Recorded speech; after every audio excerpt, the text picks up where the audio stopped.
Hello 10th वालों, क्या हाल चाल। पेपर कब के खत्म हो गए, अब तो सिर्फ मजे ही मजे हैं। बट एक बात की टेंशन है कि 11th में क्या स्ट्रीम चूज करें और 11th में कौन कौन सी गलतियां नहीं करनी है, जिससे तुम्हें ये वीडियो देखनी ना पड़े कि 11th को कैसे बचाएं, 11th के बैकलॉग्स कैसे कंप्लीट करें, 11th पूरी बर्बाद कर दी है और एसेट्रा।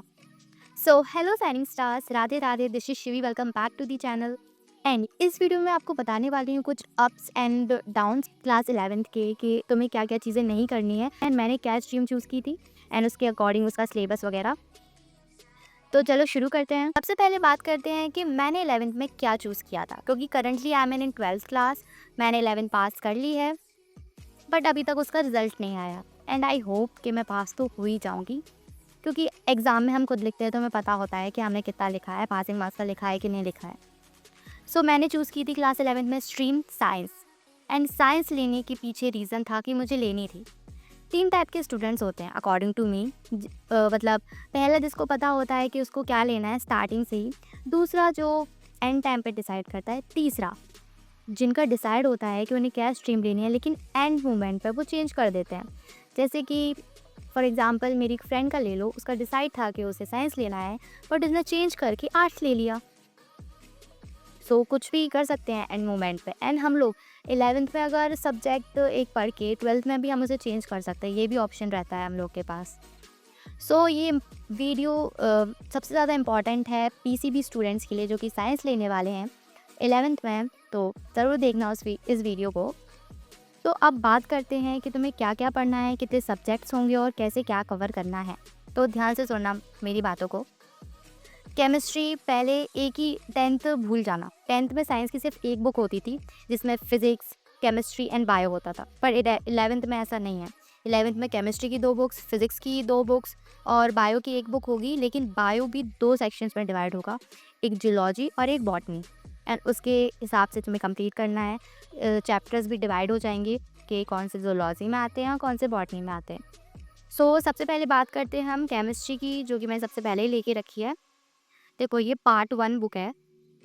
पार्ट 1 बुक में तुम्हें ये some basic concepts of chemistry सबसे पहला चैप्टर मिलेगा एंड 10th के बहुत सारे कॉन्सेप्ट्स इसमें यूज़ भी हो सकते हैं, जो तुम्हें लगेगा कि हाँ 10th में ऐसा कुछ थोड़ा बहुत पढ़ा था, बट 10th से ना बहुत ज़्यादा हाई हो जाता है। मतलब अगर जिसने अच्छे से नहीं किया है 10th का साइंस केमिस्ट्री का, उसको थोड़ा सा हार्ड लग सकता है और बाद में तो बहुत ही ज़्यादा हार्ड लगेगा।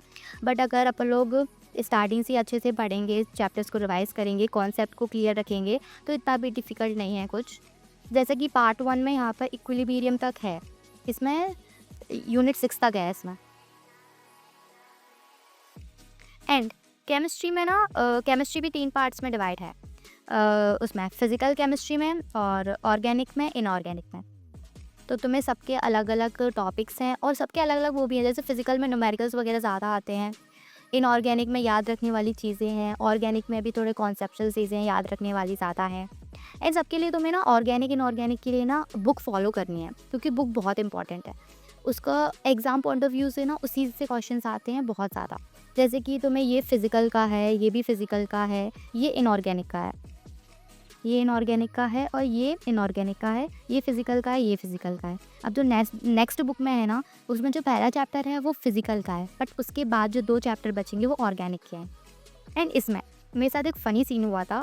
मेरे हाफ ईयरली एग्ज़ाम्स थे, तो मैंने सोचा कि मैं ना एनसीईआरटी के क्वेश्चंस कर लेती हूँ सारे, क्योंकि मैम ने शायद पेपर उसी में से बनाया होगा, क्योंकि तब तक मेरा स्ट्रक्चर ऑफ एटम ये वाला चैप्टर मैंने किया नहीं था। तो देखना इसके कितने सारे क्वेश्चन एनसीईआरटी के। ये चैप्टर भी बहुत बड़ा है और कॉन्सेप्चुअल भी, इसको अच्छे से पढ़ना।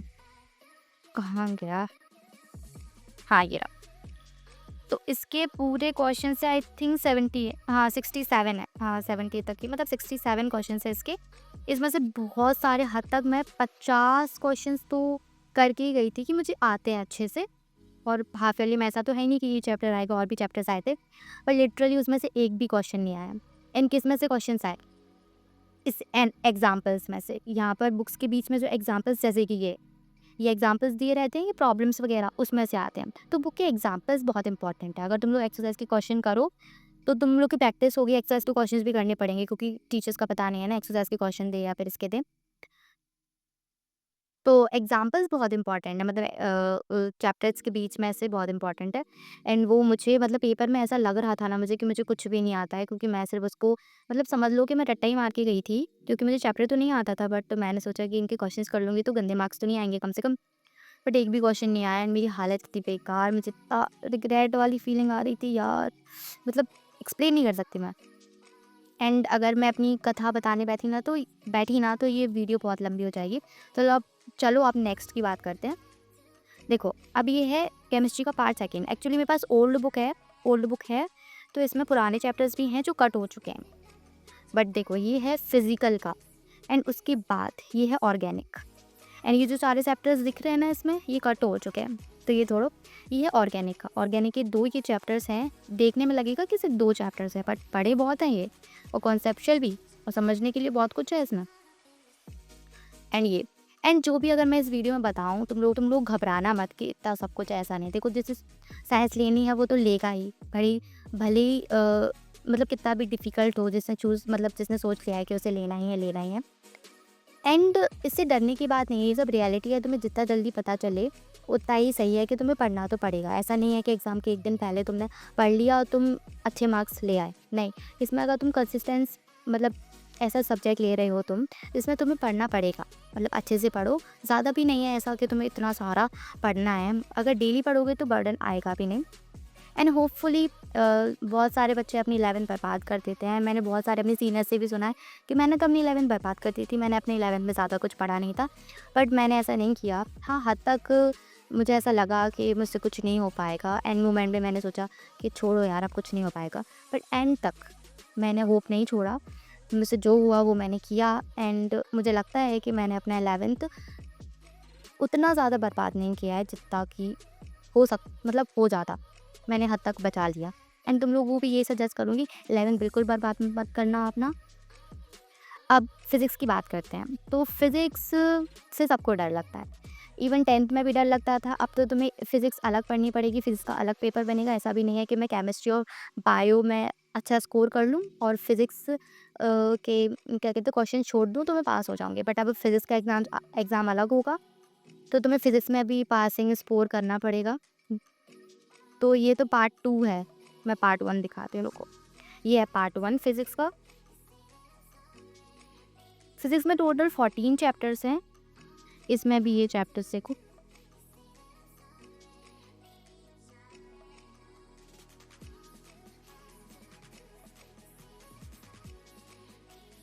एंड इसमें भी मैं ये सजेस्ट करूँगी कि एग्ज़ाम्पल्स बहुत इंपॉर्टेंट है।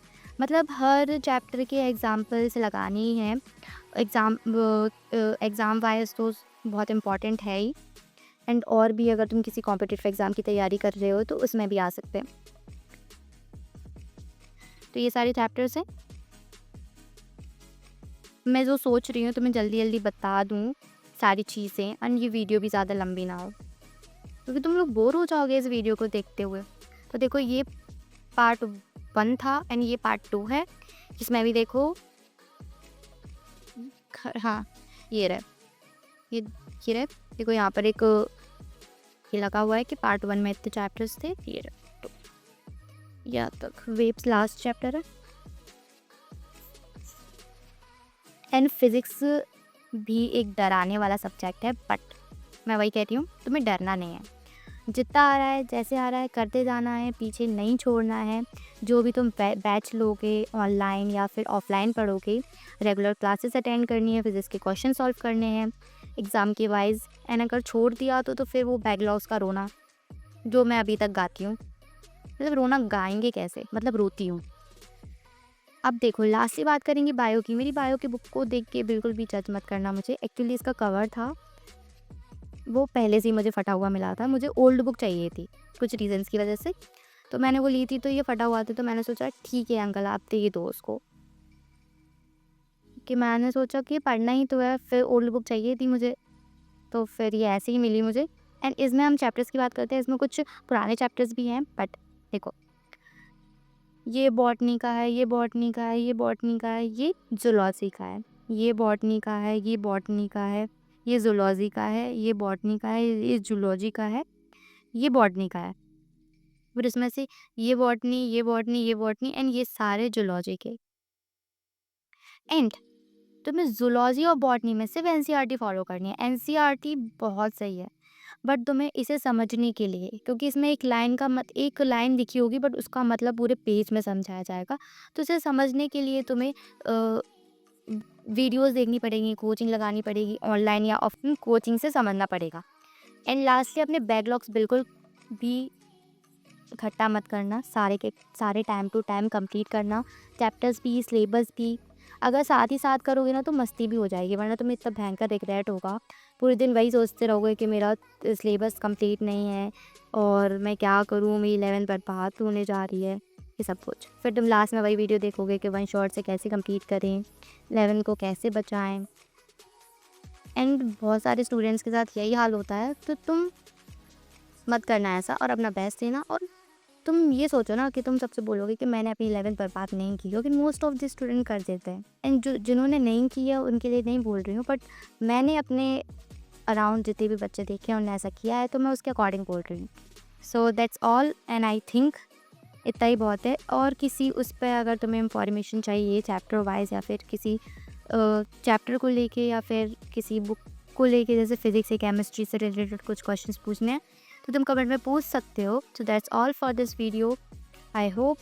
एंड अपना स्ट्रीम सोच समझ के चूज़ करना, बाद में रिग्रेट बिल्कुल मत करना कि 11th में साइंस पढ़ लिया, 12th में तुमने आर्ट्स पढ़ लिया।